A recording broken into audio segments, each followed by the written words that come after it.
Welcome to the Ending Sucks podcast. Yeah. What's up, everybody? Welcome to the Ending Sucks podcast. This is Jeff Montanya, the homeboy house buyer. The Ending Sucks podcast reminding you to just live your life to the fullest, that you only get one shot to do it. We're talking about business topics. We're talking about real estate. We're talking about life and love. Today, I have a very special guest with me. I'm excited to have him in the studio here at Podcast Suites Dallas. His name is Mark McCray, and he has a 28-year veteran. He's a 28-year veteran in the broadcasting industry, and I thought that we could learn a lot from him by his stories and talking about active listening and interview techniques that you can not only apply in your relationships, but also apply in your life when you're talking to people that you want to do business with, when you're talking to maybe motivated sellers or whatever it is that you have.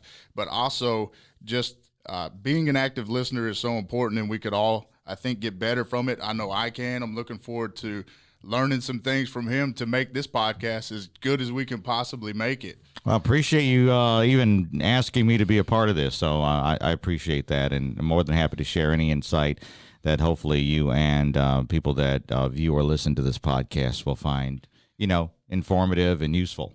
Absolutely, man. I think that this is going to be a lot of fun. Good. And, I know you can definitely add some value to this as well. So it's going to be a lot of fun. So just go ahead and jump right in. Tell us a little bit about you and your story. So, when you asked me to do this, I'm like, wow, I get to talk for several minutes about myself. Sign me up. Right. No, but really, that's probably the feeling of a lot of radio people and broadcasters. So I've been in radio since I was 16. I was born and raised in Chicago. Didn't know that I wanted to be in radio. Yeah, man. I come from a family. My dad's on the fire department. My brother went into that field as well, my older brother. And then there's me. I also have a sister as well. And at 15, my junior high school, because I graduated high school at 16, I decided, my mom decided. Graduated high school at 16? Yeah, I did. Went to college at 16. Wow. And it's not because impressive. I'm not really that intelligent. What it is that when you're a product of the Chicago public school systems and you have a little bit of intelligence, you can excel at a greater level. Okay. If I was in another public school system, I'd probably be right on point, or maybe even I may have even had to repeat a grade. You're not giving yourself enough credit, bro. Come on. But what happened was one summer, after my junior year ended, my mom told me that I was too old to go to camp and too young to sit around the house and do nothing. So we found a college in Chicago that had a couple courses for high school kids to take to get college credit, so I can get a jump on college. By the time we found out about the program at Columbia College, there was only TV, radio, or aerobic dance. So I decided to go the radio route just to appease my mom. I was an awkward kid, so I was like, I'm definitely not putting myself in front of a TV camera. And it was really interesting because after the first class, I knew this is what I wanted to do. I was just like, this is what I want to do. I love it. I've always been into audio equipment and audio and reel-to-reels, cassette decks, and receivers and all that other stuff. And then I was a very quiet kid, but I had a lot to say in my head, right? And so this kind of gave me an outlet. Radio was a way for me to really show my personality, but also hide, if that makes any sense. Absolutely. That makes perfect sense. Right. So I was able to get into that. I went to college at 16. I started at Southern Illinois University. Within an hour of my mom dropping me off at college, my mom and dad dropping me off at college, I went up to the student station, and that was August of 1991. And I always say I've been doing radio ever since. And that's the truth. I've been really in this business since then. After about a year at the student station, I got hired at the big top 40 station in that particular town, Carbondale, Illinois. Later went to Chicago, which is a huge market jump. And I did like going right into the big leagues. Yeah, it really was. Yeah, and I was 19 when that happened. By the time that happened, and when I went to Chicago, and I was at a soft rock station, and then that job led me to build a relationship with that particular manager, who later moved to Dallas.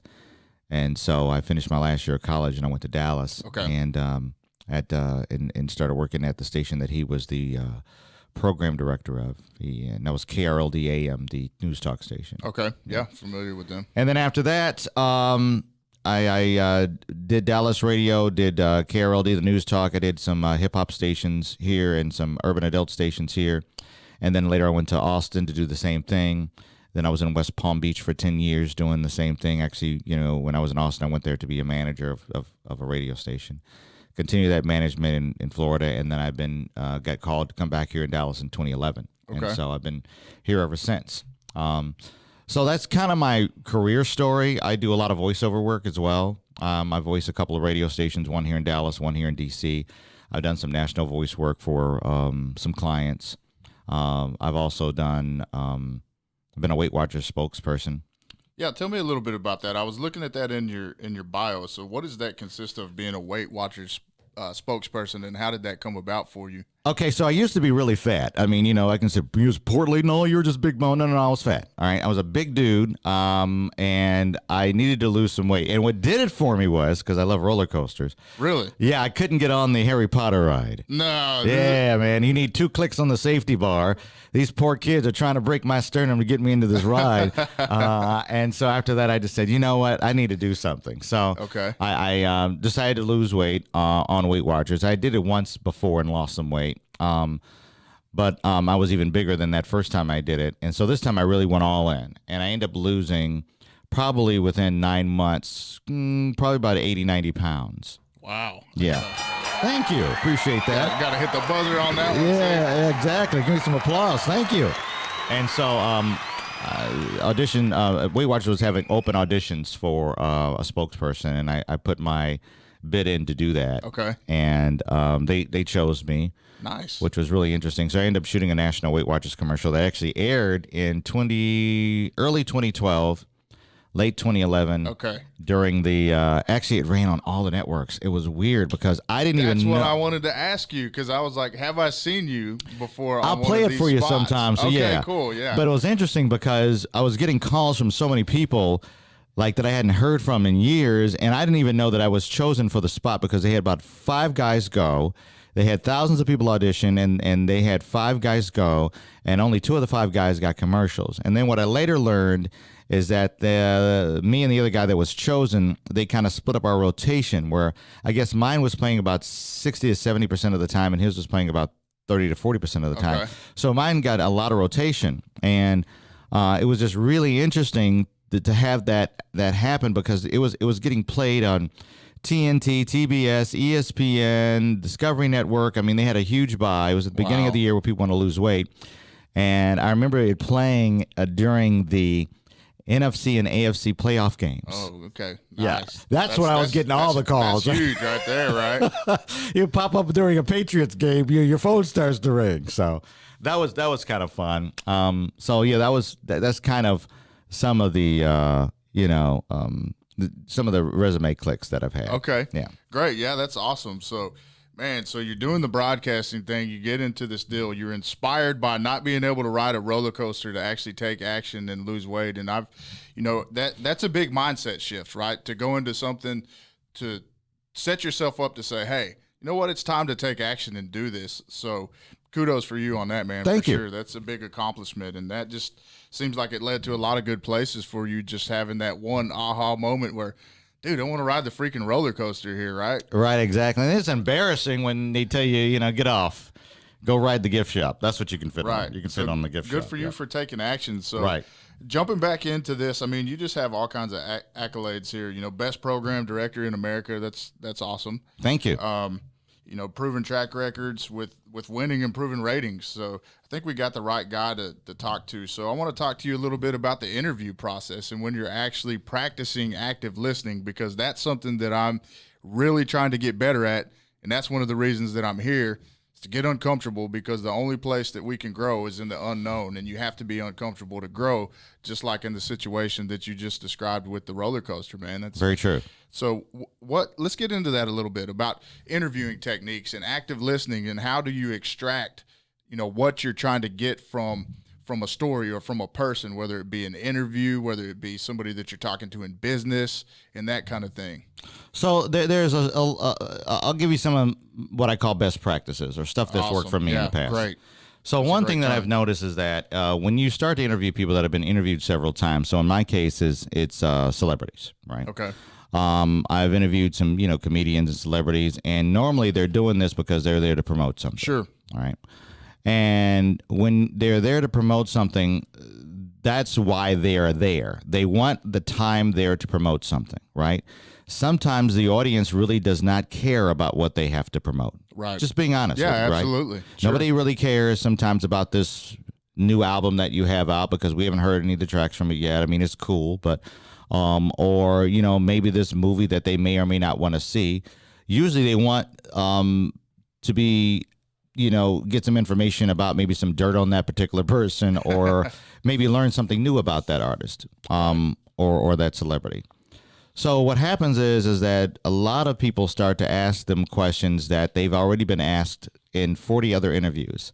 And that really does not move for stimulating conversation or a great time for that particular person that you're interviewing. Yeah, absolutely. It's going to get redundant, repetitive. Right. It's like, okay. Tired of hearing the same thing over. Right here. So here are my inspirations. Here's where I grew up. You're going to get a robotic response too. Absolutely. It's not natural. Absolutely. All that kind of stuff. All these questions that you haven't asked they're very superficial questions and questions that you're asking me that anybody, if you interviewed anybody, you can ask these questions. So that doesn't mean that you don't get a foundation set, with people. But I think that what you need to do is you need to really start to think about what interests them, what's their hot button, what do they want to talk about, and then you start to get the human part out of them, right? You start to really hone in on what it is that they want to talk about, and then that's where an interview can really take a shift to be from good to great to excellent to exceptional. And so, I'll give you an example. I had a conversation with Mariah Carey. Okay. Right? And she had just gotten married to Nick Cannon at the time. Okay. So I'm sure she's getting a bunch of Nick Cannon questions. Right? Yeah. Right. Or there was another incident where there was a scandal where I think that she may have appeared intoxicated or in something. So the people are starting to be rude. To buzz about yeah, that. exactly. Yeah. Right. Absolutely. So I remember first out of the gate, I get her on the phone and she chimes in and I'm like, "Hi, I'm Mariah. It's Mark McCray," and she's like, "Hello." She's kind of a little standoffish. She's like, "Oh, another one of these radio interviews. Whoop-de-doo." Right.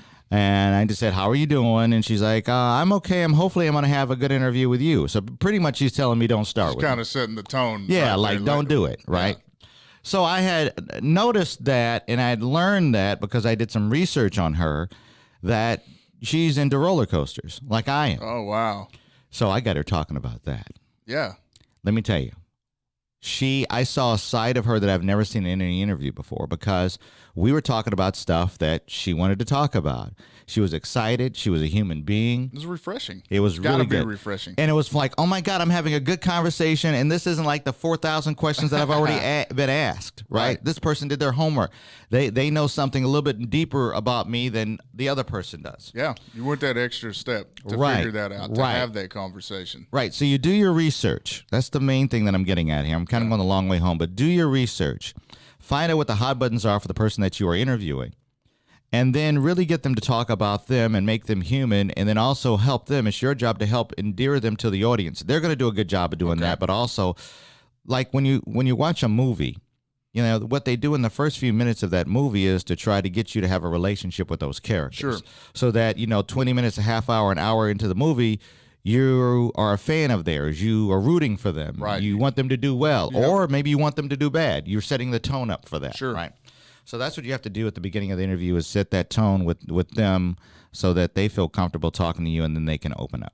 Yeah, absolutely. I think this is wonderful advice that I'm just hearing like, oh, this is great for real estate because that's the space that I'm in, and that's a lot of the space that a lot of our audience is in too. So it's the same concept, It's doing as much of the research up front to, even if it's something where you're coming into a house and you're trying to talk to a potentially motivated seller, it's looking around the room and saying, oh, you got a picture of your family at this location or something. It's the same kind of concept, but you don't have the ability to actually research them real hardcore like what you're saying you did with Mariah Carey. You can a little bit with social media, but it's the same concept. It's like finding those topics and those hot buttons that you mentioned to set that tone, to have that conversation and build that rapport. I think that's powerful. Yeah, it works. It just really works. I think it works in every scenario, man. It's definitely in sales.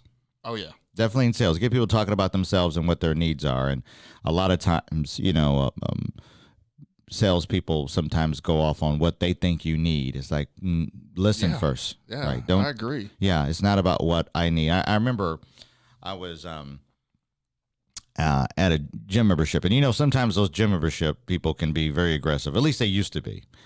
I remember going in there and I'm telling the guy what I want to do, and I can tell he's not listening to anything I'm saying. He is so into trying to get me signed up that his responses don't even match what I'm saying. Right. Right. So he's so busy focused on his hit sheet that he's not listening. Right. He's really not listening to respond. He's just listening for me to shut up so he can say what he wants to say. Yeah. Right. That's so true. Right. So I'm like Charlie Brown's teacher. I'm womp, womp, womp, womp, womp, Right. womp, and he's just trying to get to his next point. Yeah. And I was just like, that's a horrible approach. Oh, it's terrible. It's a terrible approach. It really is. I mean, just like what you're saying is like you can go in there and you can have this scripted thing that you're doing, and if you don't build any kind of rapport with anybody that you're talking to, it's exactly what you said, womp womp womp, and then you go in there and you're like, oh man, I went through this, it was great, I did a badass job at this, but they didn't buy, or they didn't sell, or I didn't build a relationship with them. It's because you failed to really have a conversation with that person and get to know them, right, what their needs are, exactly what you're going for here, man. That's great. Yeah, advice. I think that it's really important, and so what ended up happening was that I ended up not buying from the guy. I was actually offended by him, and then I had to tell him, I'm like, this is my money. I'll tell you what to do, what I'm going to do with my money. Right. You're not going to tell me what I'm going to do with it. I'm the boss of my particular money, right? Absolutely. You've done a terrible job of trying to endear me on this product. It's not about me. It's about you.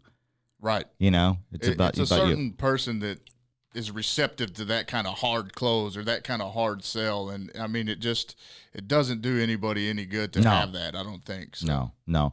And also the other thing that people need to realize too, from a sales perspective, is that it's hard to retain customers that way. Yeah. Even if you do get them to buy because you pressure them to doing something, they won't be back. Right. They won't buy from you again because they didn't have a great experience. They're going to walk away and they're going to feel like I got pressured into that. And it's not going to be that legitimate connection to the product or service that you're selling them. It's going to feel like, you know what, he got one up on me. And then if you're in sales, he's probably going to call you and go, you know what, I want to cancel that. Right. Yeah, because he's going to get home and go, you know what, this guy was too much. I don't like the way he treated me. I felt pushy. I was on the edge. You know what, I'm going to call and cancel this stuff. And that goes really, rings true really for auto dealers, right? Yeah. Right? So, yeah, for sure. So like you could really like, Nissans, right? And it's like, I like Nissans a lot. I do like that new Toyota, but man, my guy Ron at Banks Nissan really takes care of me. He always I don't feel like he's giving me a good deal. I think I'm just going to go back to him because it's easier, right?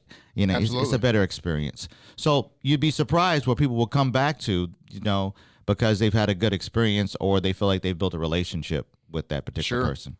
Yeah, that's key, man.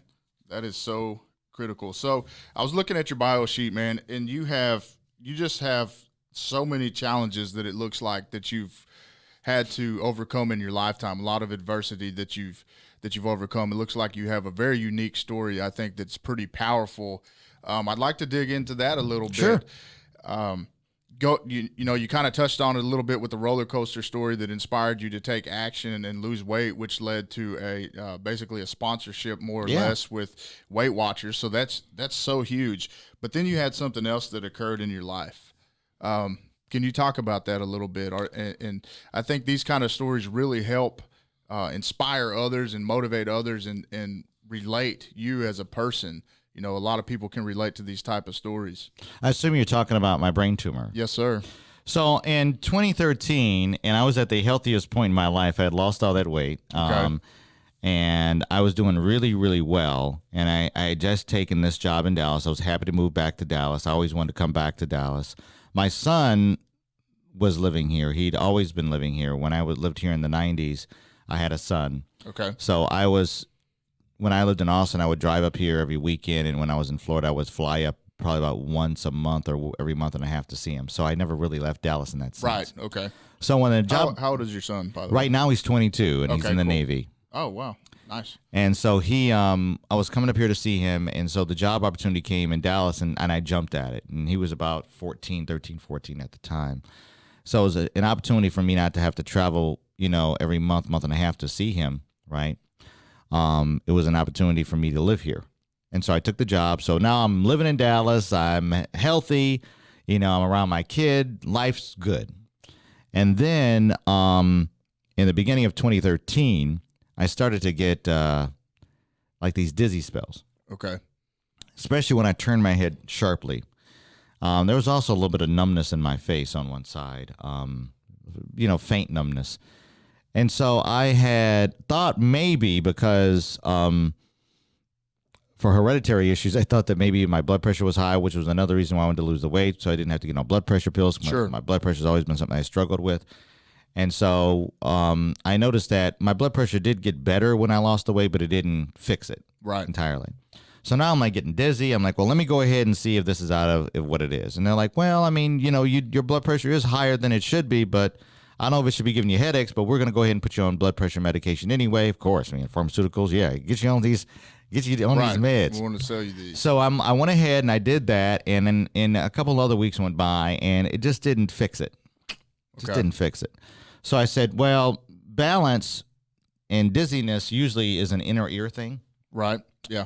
And so I said, let me go to an ENT, an ear, nose, and throat person, Okay. Because there had been a couple of times where I felt like I was going to fall down. Oh, wow. So I went to them, and they decided to do an MRI. And they said, well, we don't think it's this, but we'll just get an MRI just in case. We'll rule that out. And when they did an MRI, they realized that I had a 4-centimeter tumor, a brain tumor. And what it was is called an acoustic neuroma. An acoustic neuroma is a benign tumor, and it's on a cranial nerve, and it's the nerve that connects your brain to your ear. Okay. So, of all the brain tumors to get, they say this is probably the best one to get. Not that there is one to get, but absolutely, because it's not cancer, it's just benign. Right. So it's like a really large mole or cyst in your head. Okay. And they said that there's no way around it. 4 centimeters is considered a large tumor. You need to get it out. Wow. And you need to get it out sooner than later. You don't want to sit on this because it's just going to be it's going to deteriorate over time. So they decided to, if I got diagnosed in February, like 11th or 12th, my surgery was March 1st. Okay. Like that. So that's how aggressive we were. I mean, they jump right in there. Let's get this bad boy. Get your affairs in order because you're about to get this tumor out of your head. It got real pretty quick. Yeah, it got real quick, right? And so I had never had a surgery before. I really hadn't been in the hospital ever in my life for any reason. So it was. So that's terrifying. It is terrifying. A really just a bombshell being dropped on you, and then not having, because I'm terrified of doctors. So like listening to this story is like, wow, what, how would I feel if I was in that situation, like, given the same history? Like I don't ever go to doctors, right? Like I should. I've been terrified of them. So well, and that's the thing that was interesting to me was that I just really felt that I needed to be strong for everybody else because my family was freaking out, right? Yeah. So I don't think that it was good that they freak out and I freak out. Sure. I mean, because I sure wasn't able to at the time completely lean on them because, they were concerned about me, and I get it. I would feel the same. So I had the surgery on March 1st of 2013, and one of the things that I was really concerned about was being off of work. I had taken this job that I always wanted to be at in Dallas. I'm really at the peak of my career. And what ended up happening is I had this desire to get back to work within a month. They said that that's probably the soonest I could get back to work in a month. And I willed myself back to work in a month. And that's what ended up happening. Wow, that's amazing. Yeah, I got the surgery, got the tumor out. I was sick for a while. Yeah. Probably at least the first 10 days were the worst. And then I progressively got better. And I think that the reason why I was able to recover the way I was is because of a positive mental attitude. Yes, that's where I wanted to go because I'm seeing a trend in your life as far as mindset goes, and that's one of the big things that on the Ending Sucks podcast that we really want to talk about. Like, we want to bring that empowerment to people of this is your life. That's what the Ending Sucks is all about. Is you get one shot at, live your life with the best mindset and create the reality that you want to create.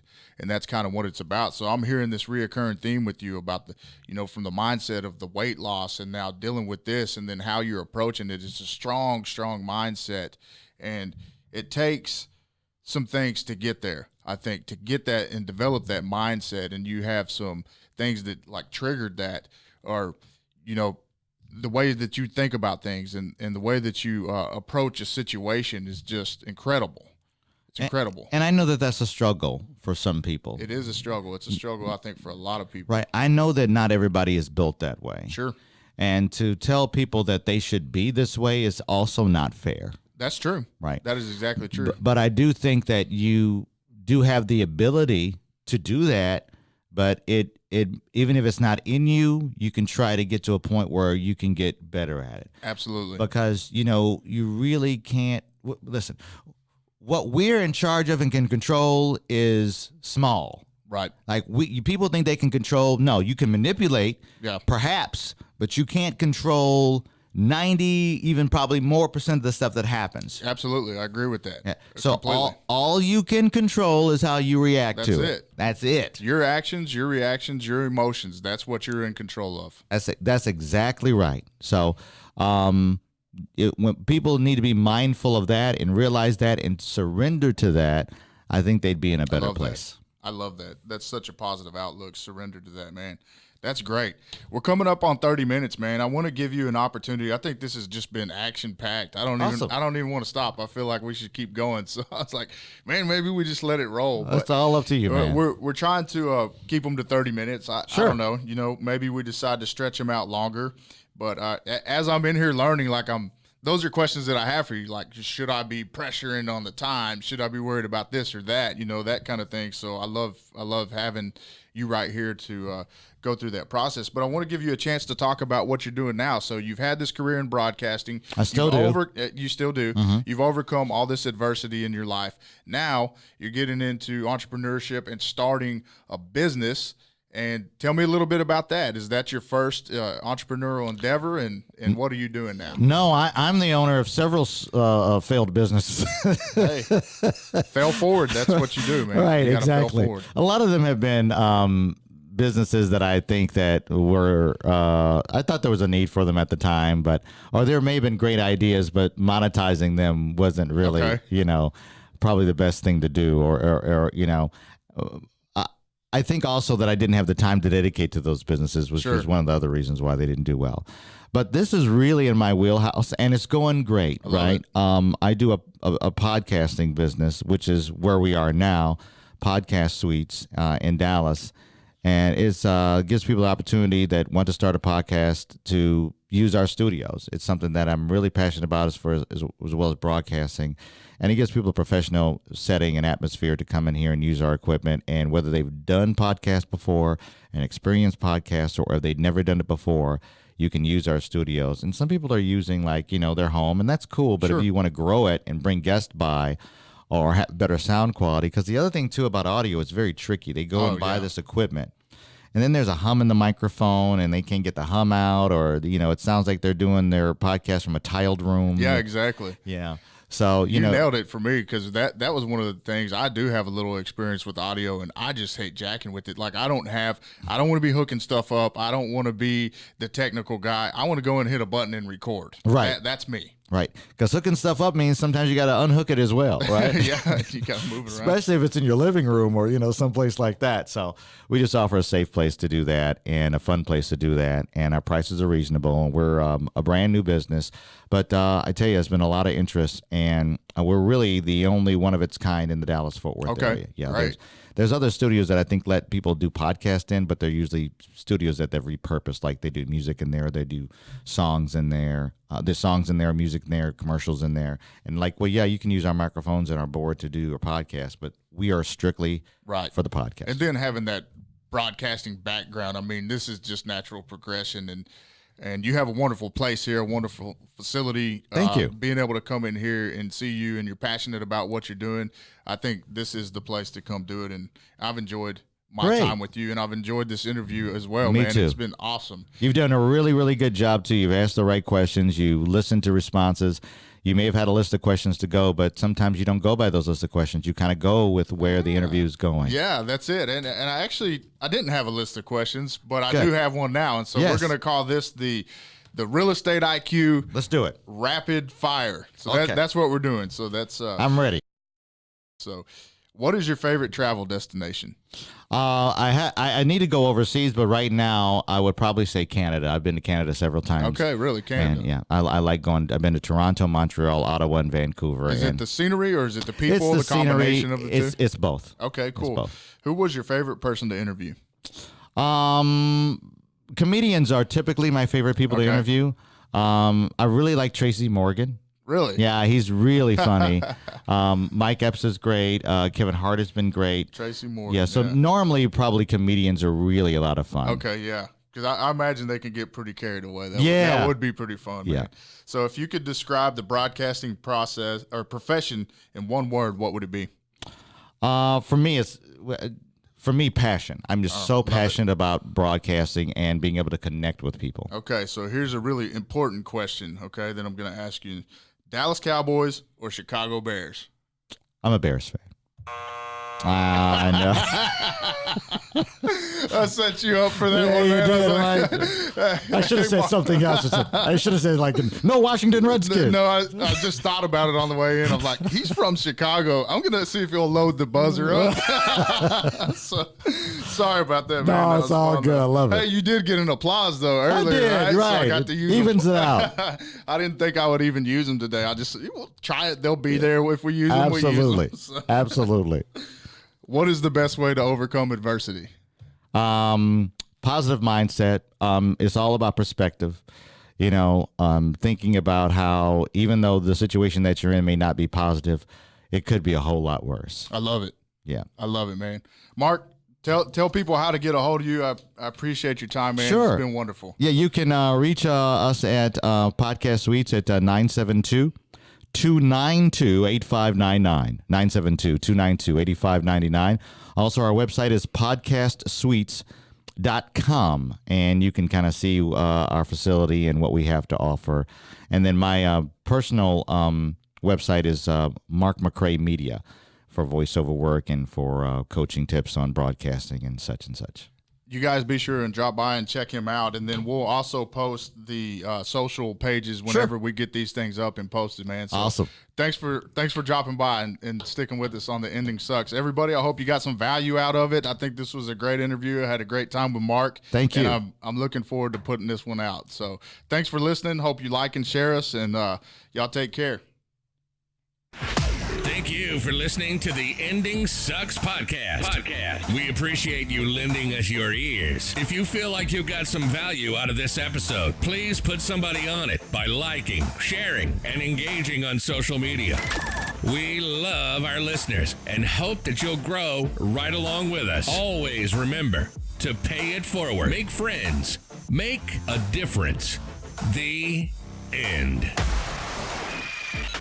The ending sucks.